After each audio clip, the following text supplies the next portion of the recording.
ایک بات یاد رکھو، ایسا کوئی آدمی نہیں ہے جسے میں خرید نہ سکتا ہوں یا برباد نہ کر سکتا ہوں۔ یہ اس تاجر کے الفاظ ہیں جو کبھی امریکہ کا امیر ترین شخص تھے۔ ان کا نام ہاورڈ ہیوز ہے۔ مزید جاننے کے لیے اگر آپ نے ہمارے یوٹیوب چینل کو سبسکرائب نہیں کیا تو کائنڈلی ہمارے یوٹیوب چینل کو سبسکرائب کر دیں اور بیل آئیکن پر کلک کر دیں تاکہ ایسی مزید انفارمیٹیو ویڈیوز آپ تک بآسانی پہنچ سکیں۔ ہاورڈ ہیوز ایک ایسی شخصیت ہیں جو دنیا انہیں نہ صرف ایک کاروباری شخصیت، موجود اور فلم ساز کے طور پر جانتی ہے، بلکہ ان کی شہرت ایک ایسے پاگل بوڑھے شخص کے طور پر بھی ہے جنہوں نے اپنی زندگی کے 26 سال اپنے گھر میں مقید گزارے۔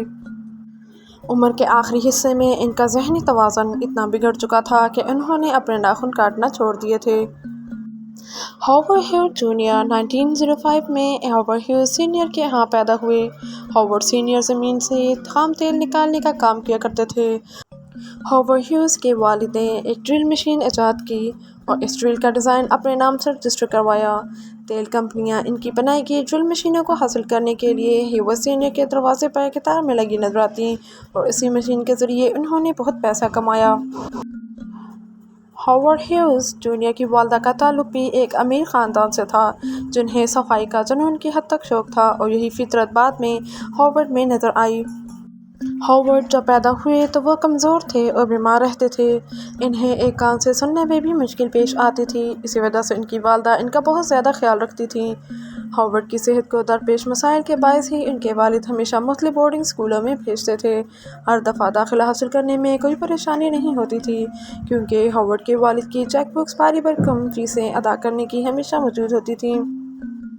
جب وہ 14 سال کے تھے تو ان کے والد انہیں 2 امریکی یونیورسٹیوں کے درمیان کشتی رانی کے مقابلے میں شرکت کروانے کے لیے لے گئے۔ والد نے اس سے کہا کہ اگر تم اس مقابلے میں حصہ لے کر جیت گئے تو تم جو بھی انعام مانگو گے تو میں تمہیں دوں گا۔ ہاورڈ نے مقابلہ جیت کر اپنے والد سے $5 مانگے۔ اس کے کچھ ہی عرصے کے بعد ہاورڈ کی والدہ اور والد انتقال کر گئے۔ 18 سالہ ہاورڈ جنہوں نے اپنی تعلیم بھی مکمل نہیں کی تھی، انہیں تمام دولت وراثت میں مل گئی۔ ہاورڈ کو یقین تھا کہ ایسی کوئی چیز نہیں ہے جو وہ اپنے والد کے پیسے سے نہیں خرید سکتے۔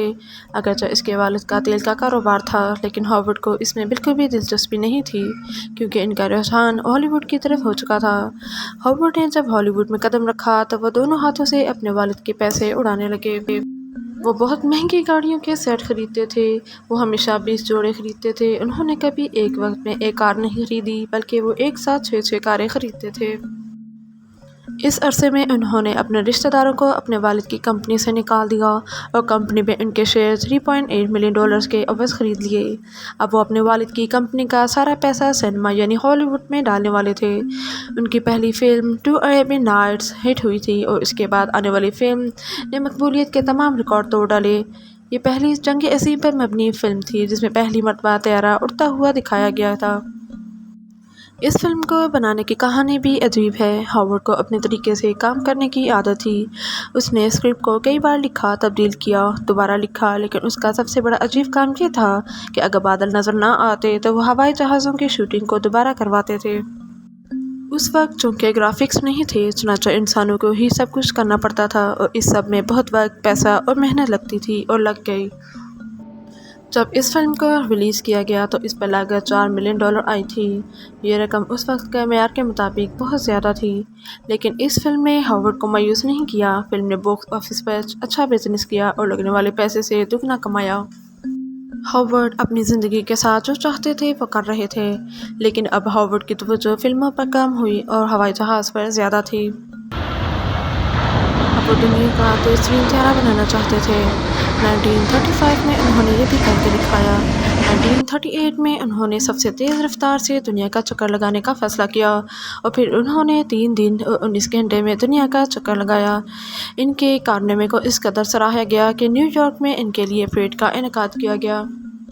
انہوں نے ایک ہوائی جہاز کی کمپنی قائم کی۔ ایئر لائن کا کاروبار بڑھ رہا تھا۔ اب امریکی فوج نے بھی اس سے طیارے اور دیگر سامان خریدنا شروع کر دیا۔ دوسری جنگ عظیم کے دوران انہوں نے امریکی بحریہ کے لیے آبدوزیں ڈیزائن کی، لیکن آہستہ آہستہ ہاورڈ کا دماغی توازن بگڑ رہا تھا۔ وہ بار بار اپنے ہاتھ دھوتے رہتے تھے۔ وہ ایک بار ہونے والے کام کو 5 بار چیک کرتے تھے، جس کی وجہ سے انہوں نے فوج کے جو ٹھیکے لیے تھے ان میں تاخیر ہو رہی تھی اور بجٹ بھی بڑھتا جا رہا تھا۔ وہ مسلسل ڈیزائن بدل رہا تھا۔ اس دوران 1946 میں ان کا طیارہ بھی گر کر تباہ ہو گیا۔ یہ ان کا 5واں طیارہ حادثہ تھا اور وہ پچھلے حادثے کی طرح اس میں محفوظ نہیں رہے۔ اس دوران وہ شدید زخمی ہو گئے۔ انہوں نے اپنے درد کو کم کرنے کے لیے میڈیسن لینی شروع کر دی اور ان کی لت میں پڑ گئے۔ اس طرح ان پر ناجائز منافع خوری کا الزام لگایا گیا۔ 1947 میں انہیں امریکی کانگریس کے سامنے گواہی دینے کے لیے بلایا گیا۔ اس وقت انہوں نے دلیرانہ تقریر کی اور بتایا کہ وہ محب وطن ہیں، لیکن یہ آخری بار تھا جب ہاورڈ ہیوز کو عوام میں دیکھا گیا تھا۔ ہاورڈ کو عوام نے اگلے 26 سالوں تک نہیں دیکھا۔ لیکن ان کا کاروبار مسلسل بڑھتا جا رہا تھا۔ 1966 اور 1968 کے درمیان انہوں نے لاس ویگاس، امریکہ میں زمینیں، کیسینو اور ہوٹل خریدے۔ 1966 میں ان کی کمپنی نے سروائیور 1 بنایا۔ یہ چاند پر جانے والا پہلا امریکی خلائی جہاز تھا۔ انہوں نے لاس ویگاس میں ایک ٹی وی چینل بھی خریدا۔ کچھ کا کہنا ہے کہ انہوں نے یہ چینل اپنی پسندیدہ فلمیں دیکھنے کے لیے خریدا تھا، جبکہ کچھ لوگ یہ کہانی بھی سناتے ہیں کہ وہ رات کو اپنی پسند کی فلم لگانے کو کہتے اور اگر وہ سو جاتے تو چینل کو دوبارہ شروع کرنا پڑتا۔ لیکن ان کا پاگل پن مزید دن بدن بڑھتا جا رہا تھا۔ انہیں مسلسل محسوس ہوتا تھا کہ ان کے ارد گرد جراثیم موجود ہیں۔ وہ کبھی کبھی کپڑوں سمیت اپنی پوری الماری کو جلا دیتے۔ پھر ان کی زندگی میں ایک عجیب واقعہ پیش آیا۔ ایک دن وہ گھر سے نکلے اور گھر کے نوکروں سے کہا کہ وہ کچھ فلمیں دیکھنے اسٹوڈیو جا رہے ہیں۔ وہ اس دن اسٹوڈیو کے ایک تاریک کمرے میں گئے اور 4 ماہ تک باہر نہیں آئے۔ وہ عجیب و غریب حرکتیں کرتے رہتے تھے۔ فقط دودھ یا چاکلیٹ ان کی خوراک تھی۔ وہ اپنے نوکروں کو نوٹ بھی لکھتا کہ میری طرف مت دیکھو، مجھ سے بات نہ کرو۔